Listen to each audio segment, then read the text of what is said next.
Baik, Assalamualaikum warahmatullahi wabarakatuh. Perkenalkan, aku Yuni dari PJ Akademik Matbis. Kali ini kembali lagi dengan teman-teman ya dari SBM 2024 akan kali ini akan membahas mengenai persamaan diferensial terutama untuk orde 1. Dan kali ini aku akan membahas 5 soal yang berkaitan dengan persamaan diferensial orde 1. Tanpa berlama-lama lagi, mari kita mulai dengan soal nomor 1. Oke, pertama kita baca dulu ya soalnya. Yang pertama kita diminta untuk carilah solusi umum dari persamaan diferensial orde 1 berikut. Jadi apa yang harus kita highlight di sini adalah kita diminta untuk mencari solusi umum ya teman-teman. Solusi umum dari PD1. Nah, di sini ada dua soal, A dan B. Kita lihat dulu soal A. Itu kita punya Y aksen sama dengan minus 2Y. Berarti langkah pertama teman-teman ya, supaya kita bisa mencari solusi umum dari sebuah persamaan diferensial order 1, kita harus membuat persamaan yang diberikan itu dalam bentuk umum. Nah, bentuk umum dari Y aksen sama dengan 2Y ini kita harus tahu dulu nih sebelumnya. Kita harus tahu dulu bentuk umum dari persamaan diferensial order 1. Nah, jadi bentuk umum dari persamaan diferensial order 1 itu adalah Y aksen ditambah AY sama dengan B ya. Nah, B ini bisa 0, bisa angka berapapun, yang mana A sama B-nya ini merupakan konstanta gitu. Nah, oleh karena itu kita bisa ubah nih Y aksen sama dengan 2Y, berarti Y aksen ditambah 2Y, ditukarkan posisinya sama dengan 0. Nah, di sini kita tahu A-nya itu adalah 2, karena posisinya di sini, dan B itu 0. Nah, kalau kita udah tahu kunci dari persamaan yang mana A-nya sama dengan 2, B sama dengan 0, berarti solusi umumnya itu adalah kita pakai rumus ini. YT sama dengan CO pangkat minus AT ditambah B per A. Nah, berarti CE pangkat A-nya itu 2, berarti jadi minus 2T ditambah B per A. Nah, B dibagi A itu 0 dibagi 2 itu kan 0 ya. Nah, jadi nggak ada terusannya. Jadi cuma CE pangkat minus 2T. Nah, selanjutnya juga sama ya. Kita juga diminta untuk mencari solusi umum. Ini soalnya sedikit berbeda bentuknya, tapi sama aja nanti pengerjaannya juga. Yang B ini kita dapat soal nih, 3Y aksen dikurang Y sama dengan 0. Ya, sama kayak tadi ya, kita cari bentuk umumnya dulu yang pasti.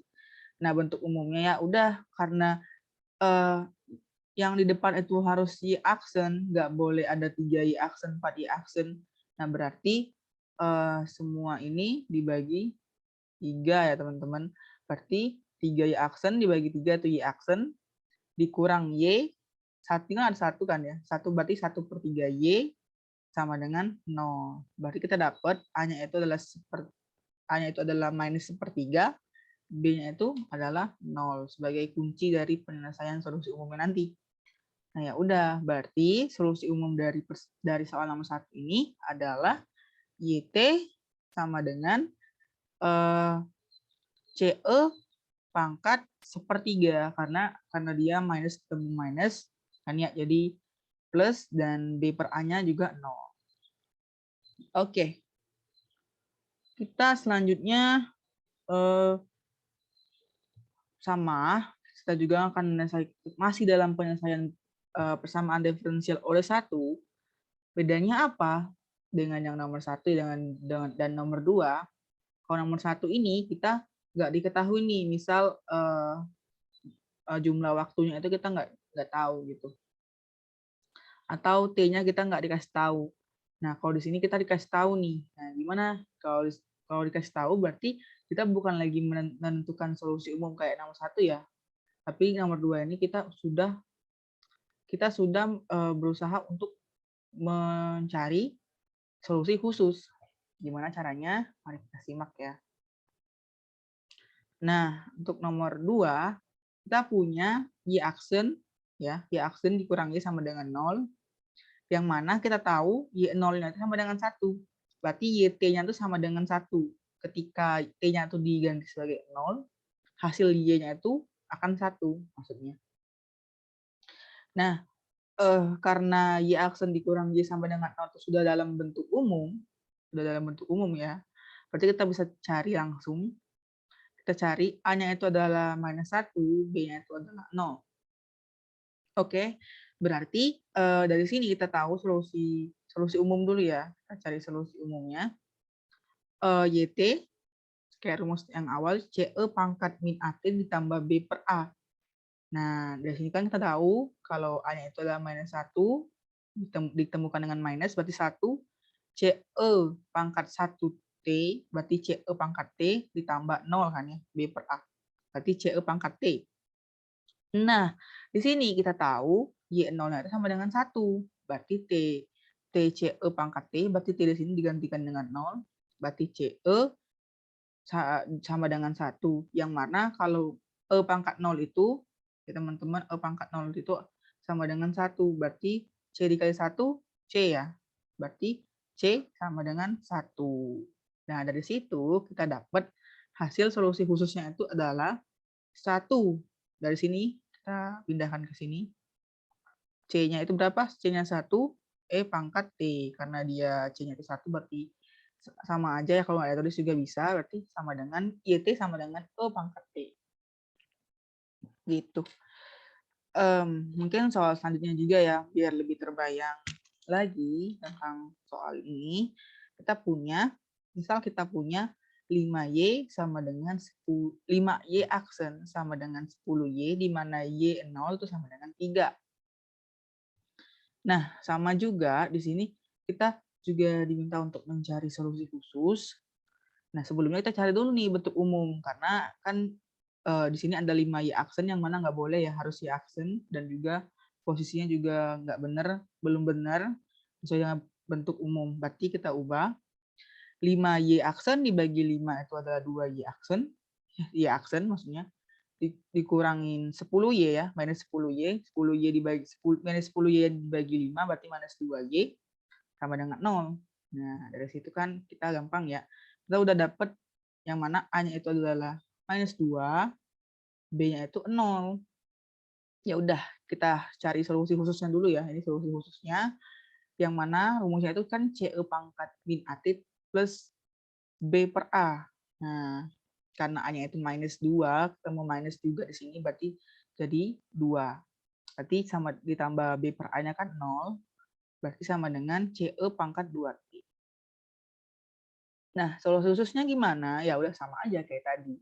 Karena di sini T yang di sini kita ganti 0, berarti 0 dikali 2 itu 0, berarti CE pangkat 0 itu sama dengan 3.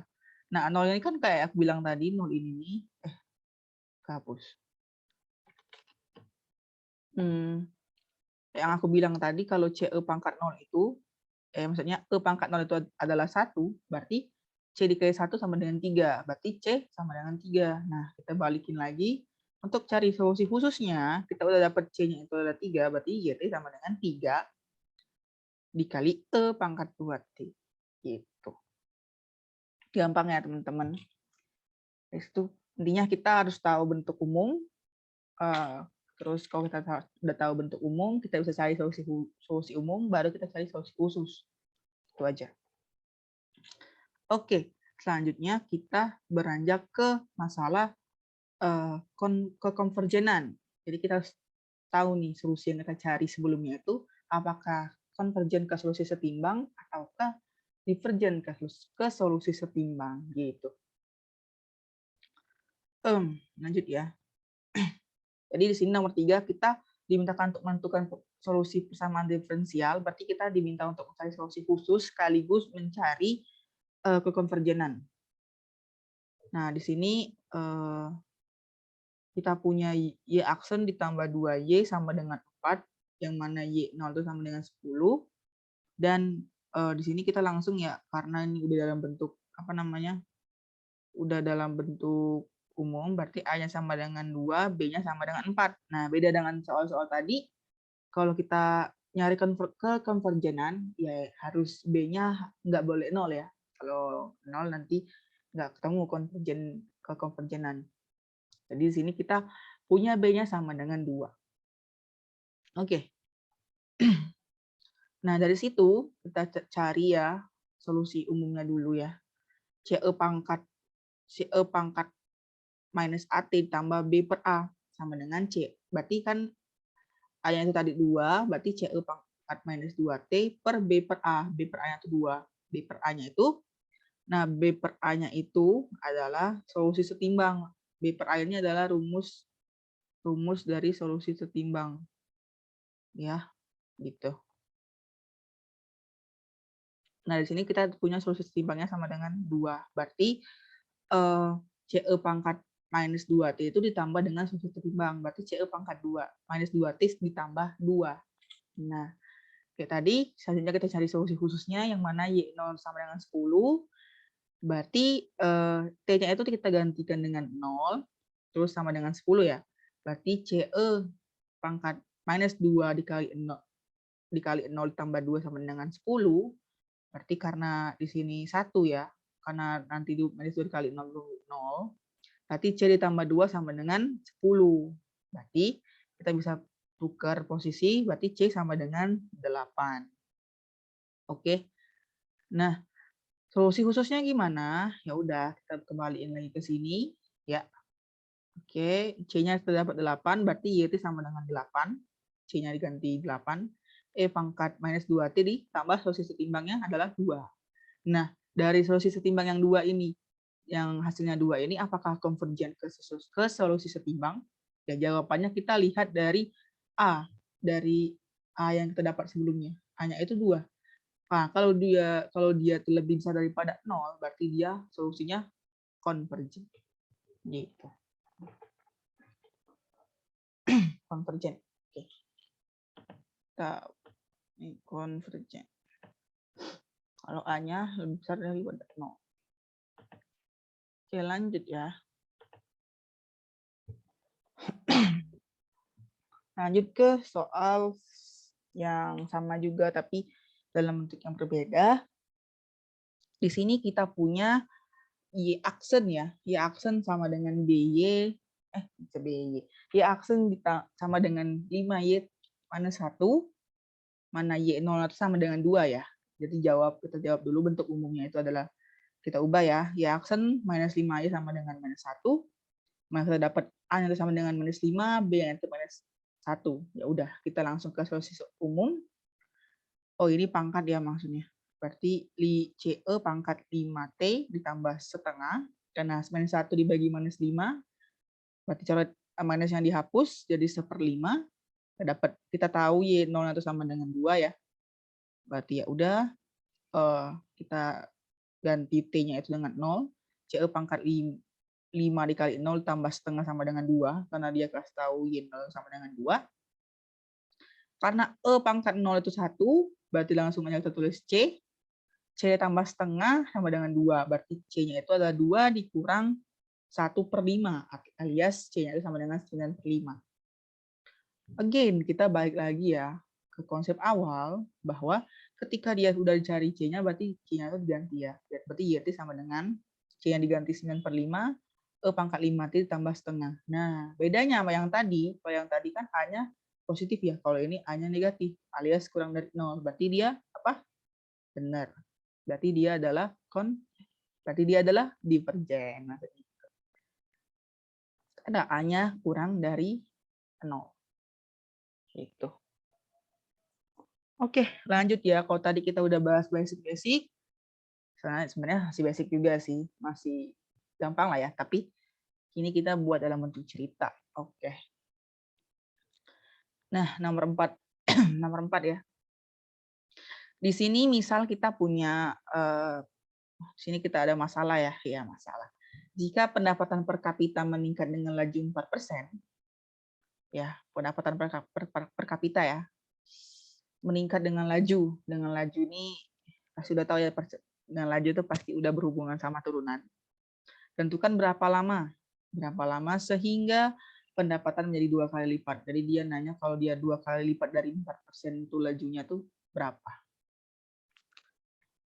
Pertama kita harus misalkan dulu ya, misalnya pendapatan per kapita tuh kita lambangkan dengan PT. Berarti karena dia laju, oh ya teman-teman, laju. Kalau laju itu pas udah berhubungan sama turunan, berarti P aksen T sama dengan 0,04 PT. Oke, berarti karena dia harus bentuk solusi umum, bentuk umum maksudnya. Berarti P aksen T, berarti 0,04-nya tuh dipindahin, dikurang 0,04 P sama dengan 0. Nah, udah. Kayak sama aja sebenarnya. Sebenarnya di sini kita harus punya kemampuan analisis soal aja. Karena caranya bakal sama aja. A-nya itu sama dengan 0,04, B-nya 0. Solusi umum ya jelas. Berarti CE pangkat 0,04 T. Karena minus ketemu minus ya. Harus di-refresh lagi rumus-rumusnya yang ada di soal-soal pertama yang awal-awal. Nah, ketika P0-nya itu sama dengan C, kita nggak tahu nih dia berapa kali lipatnya, berarti CE pangkat 0,04. Kalau dia P-nya itu 0, berarti sama dengan C. Ketika lajunya itu, maksudnya ketika nggak ada pergerakan dari pendapatan per kapita, berarti dia cuman C aja hasilnya. Nah, ketika dia pengen cari 2 kali lipatnya dari laju ini, berarti 2C, ya kan? Nah, berarti kita cari T, sehingga T-nya tuh PT sama dengan 2C. Karena 2 kali ketika nggak ada pergerakan dari pendapatan per kapita, berarti 2C. Karena kalau nggak ada pergerakan itu C aja. Nah, dari situ kita dapat PT sama dengan CE pangkat 0,04T sama dengan 2C. Nah, gimana coba kita cari? Kita pengen cari T-nya nih. Ya udah. Jadi udah ada C, kita coret C-nya. Oke. Nah, cari T-nya gimana? Ya udah. E pangkat 0,04 sama dengan pangkat T. E pangkat 0,04 T sama dengan 2. Nah, ini kalau kita pengen cari, ini pengen hilangin E-nya, kita tambahin len. Berarti len ya. Nah, di sini kalau len bertemu sama E, berarti udah E-nya hilang, tinggal yang pangkatnya aja diturunin. 0,04T sama dengan len 2. Nah, berarti ya udah gampang kan? Len 2 dibagi 0,04 alias 17 tahun. Karena hasilnya tuh 17,333 gitu. Kita kena menjadi 17 tahun ya. Nah, berarti kita dapat tarik kesimpulan bahwa pendapatan per kapita dengan laju 4% akan 2 kali lipat dengan waktu 17 tahun. Gitu. Kita tahu nanti kesimpulannya. Oke ya, soal terakhir teman-teman, semoga masih semangat. Soal terakhir ini bakal lebih mendalam lagi. Ya, analisisnya ya mungkin. Caranya sama saja. Misalkan kita punya YT menyatakan persediaan minyak bumi pada sumur pada saat T. Ya. Misalkan proses ekstraksi minyak bumi mengurangi persediaan minyak dengan laju 0,1. Nah, ingat guys, ini ada pengecoh, ini mengurangi persediaan. Di mana kalau yang awal dari nomor 4 itu lajunya itu menambah pendapatan per kapita. Kalau ini kegiatan pengekstraksian itu bisa menurunkan laju. Ya, harus hati-hati di situ. Jika persediaan minyak di awal saat T sama dengan 0 adalah 800 juta barel, jadi ketika nggak ada ekstraksi, belum ada proses ekstraksi pada saat awal gitu, ada 800 juta barel minyak bumi. Nah, tentukan berapa lama ketika persediaan minyak telah digunakan 90%. Nah, gimana tuh? Nah, gitu. Nanti kita bahas dulu ya. Oke, dari sini kita bisa misalkan YT itu sebagai persediaan minyak bumi dalam juta barel. Maka laju Y aksen T sama dengan 0,1 YT. Y0 sama dengan 800 ya. Udah, bentuk umumnya adalah Y aksen T dikurang 0,1 YT sama dengan 0. Mana kita punya A-nya itu adalah 0,1, B-nya sama dengan 0. Ya udah sama kayak tadi. YT sama dengan CE pangkat minus AT ditambah B per A sama dengan CE pangkat 0,1 T. Ya udah ya. Berarti ketika kita tahu juga kalau dia nggak melakukan ekstraksi itu 800, Y0 sampai T sama dengan 800, berarti C-nya sama dengan 800 ya. Karena CE pangkat 0,1 dikali 0 sama dengan 800. Karena E-nya ada 1, berarti C sama dengan 800. Berarti kita dapat solusi khususnya adalah E800 ini ya 800 E pangkat 0,1 T. Oke, itu solusi khususnya ya. Kita belum tahu nih, ketika persediaan minyaknya telah digunakan 90%, berarti tinggal berapa? Nah, kita gunakan aja dari yang tadi, kita akan tentukan persediaan minyak terpakai 90%. Nah, 90% itu kita asumsikan kita gunakan dari persediaan awal, yang mana persediaan awal itu ada 800 juta barel. Berarti YT sama dengan 0,9 dikali 800, maksudnya itu 90% dari 800, berarti YT-nya kita punya 800 pangkat 0,1 sama dengan 0,9 dikali 800. Ya. Ya udah, berarti kita di sini kita bisa coret ya. Kita punya pangkat 0,1 T sama dengan 0,9. Oke. Ya udah, kalau kita pengen cari T-nya adalah kita tambahin ln pangkat 0,1 T sama dengan ln 0,1. Kalau ln bertemu berarti hilang. Pangkatnya jadi turunin, berarti 0,1 sama dengan 0,1 T sama dengan ln 0,9. Berarti 0, T adalah ln 0,9 per 0,1. Sebenarnya kalau teman-teman nggak dapat angka exact juga pas ulangan itu nggak apa-apa. Kalau udah stop di sini udah pasti benar. Jadi ketika kesimpulannya adalah persediaan minyak ketika laju ekstraksi minyak itu 0,1 dan dari situ kita dapat bahwa ketika persediaan minyak telah digunakan 90% itu adalah ketika waktunya itu adalah ln 0,9 per 0,1. Gitu ya. Udah teman-teman paham konsep dari, intinya paham konsep dulu, paham konsep bentuk umum, solusi umum, solusi khusus, solusi setimbang, ya, sama kekonvergenan. Itu inti dari pembahasan kita. Semoga teman-teman paham. Kalau ada yang ingin ditanyakan, bisa langsung tanyakan di kolom chat di YouTube-nya, atau bisa langsung PC di line, di OA line yang tertera di caption. Oke. Semoga bermanfaat. Wassalamualaikum warahmatullahi wabarakatuh.